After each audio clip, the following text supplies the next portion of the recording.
As female athletes in a world built for males, it's so easy to feel judged and unmotivated as we move through our cycles. To quote Ginger Rogers, "I'm doing the same dances, but backwards and in heels." We're taught that to achieve our goals, we need to work on a 7-day cycle and be consistent in our training. But what if we told you that you can and you should adapt your nutrition and your training throughout your cycle? Because this is going to make it so much better for your mind and your body. It's time that we start telling ourselves that we deserve to make this world work for us. So let's jump right in.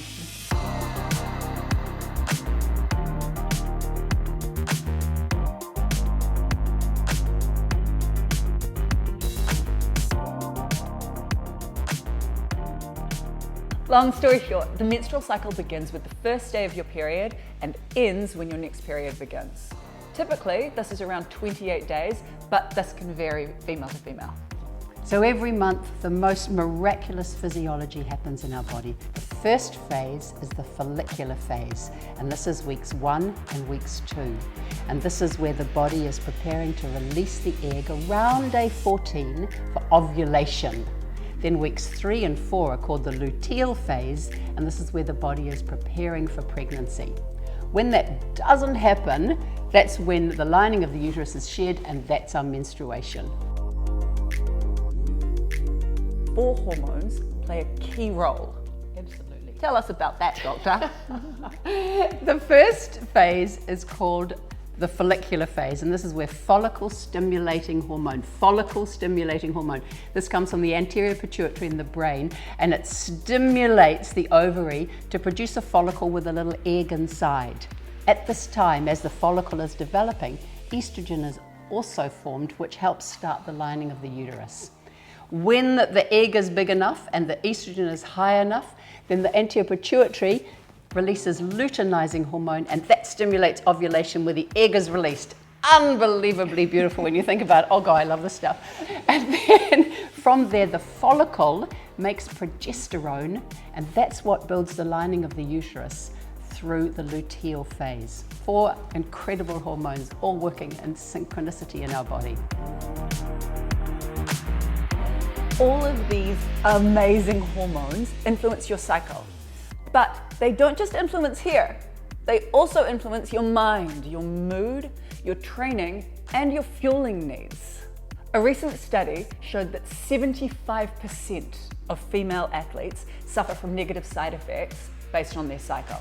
And these can range from cramps, backache, inflammation, through to increased risk of injury, mood shifts. And the problem is, we can't arm ourselves with full information around this. Because firstly, it's completely individual. And second, not much research has been done around this yet, but it is starting to emerge, which is very exciting. So this means that it's largely up to us to take notice and take control of our cycles. Week 1, our period comes, and all of our hormones are generally low. This is the time where side effects like inflammation, pain, lethargy can really affect you, not to mention that mental strain of having to check your white outfits every couple of hours to make sure you're not ruining them. Nutritionally, iron plays a key role here as we lose a lot of iron along with our blood. Another key component of your nutrition here is anti-inflammatory foods like oily fish, nuts, seeds, and good oils. Also, antioxidant-rich foods like dark leafy greens and dark berries. Week 2, your estrogen starts to rise, as do your energy levels. You may also notice an increase in your pain tolerance and an increase in your libido. Training-wise, this may be the time that it feels better to train harder, increase your focus on strength and high-intensity workouts.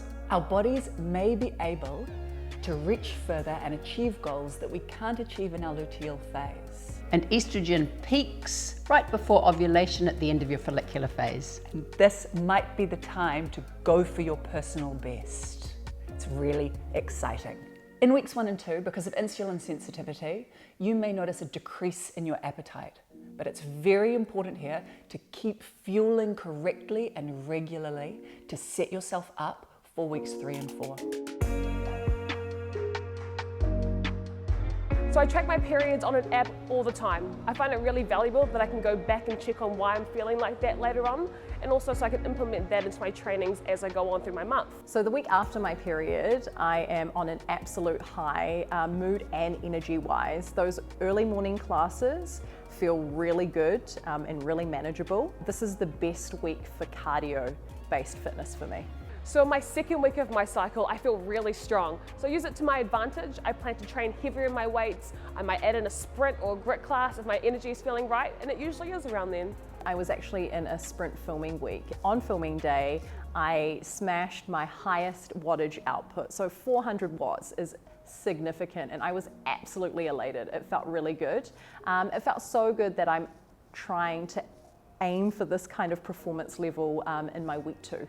So really exciting. The other day I was able to hit 3 full chin-ups where previously I could only do 1. And that actually happened in my second week of my cycle.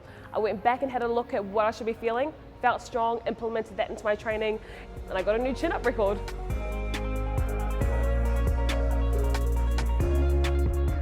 After ovulation, your hormones can really fluctuate. You may notice that your energy and your power start to decrease. Also, because of fluid retention, your body mass may be higher, leaving you not feeling quite as good. Your body simply is not as primed during this phase for strength and high intensity training. Especially as you come to the end of your cycle, PMS or premenstrual syndrome may start to really affect your training. During the luteal phase, especially near the end, it's very good for us to focus simply on consolidating the training that we've built up throughout the cycle rather than trying to reach for a new personal best. This phase of the cycle may affect our metabolism and our ability to store carbohydrates. And that's why more regular fueling may really assist you in any workouts, any training that you're doing through this phase.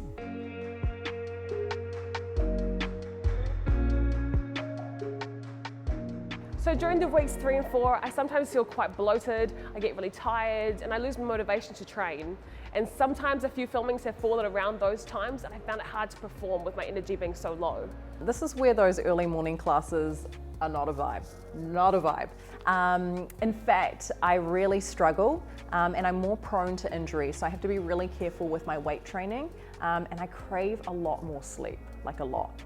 So during those times I've learned that I need to probably slow down a little bit. I take out the grits and sprints and maybe put in some leisure stretch or cycle classes or lighter weight trainings that open me out instead of going heavier on my normal weights. I actually ramp up my yoga and instead of the normal 2 times a week, I ramp it up to 4 times a week, really feeling the stretch and those slower movements, and my body absolutely loves this. Because my workload is super full on, is I pre-book these classes so I don't have to think about it, and I get a reminder, and it's super helpful. So teaching in week 3 and week 4, I usually do the full coaching more.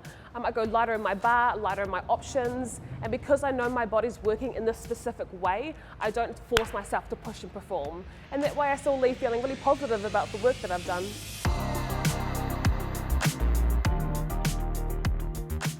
And a conversation about women's cycles would not be complete without talking a little bit about menopause. We could talk about this in a whole nother session that could last for days. But really, menopause is very simple. It's just when the ovary stops producing the eggs, and so therefore our periods stop. When our periods stop, our hormones go a little bit crazy and we can get a whole raft of different symptoms. But the most common ones are hot flushes or hot flashes, where you just start to get these overwhelming sensations of heat, especially at night, which then leads to insomnia, so you don't get enough sleep, so you feel tired and you feel crappy. And your mood, you can get irritable and upset easily and very emotional. It's a very interesting time in a woman's life. So keep exercising. Do exercise that feels great in your body, but always include some strength training, because remember, we become at risk of osteoporosis. Then nutrition-wise, do some super simple things. Reduce the amount of caffeine, because that is not great when your body's having flushes. Make sure that you have protein very regularly and eat whole foods, because whole foods are the source of primary, incredible nutrition. Take sugar out. Very, very bad for mood swings and irritability. And look at the amount of alcohol that you're drinking. When I was practicing, a lot of women found really great relief from bioidentical hormones. So not HRT, not pharmaceutical-based compounds, but bioidentical hormones. These are the ones with a chemical structure that's exactly the same as what is in your body. The most important thing that we can do, though, is to really care for ourselves. And the fundamentals of caring for ourselves are always how we exercise and how we eat. That's the start of it. Let's keep this conversation going.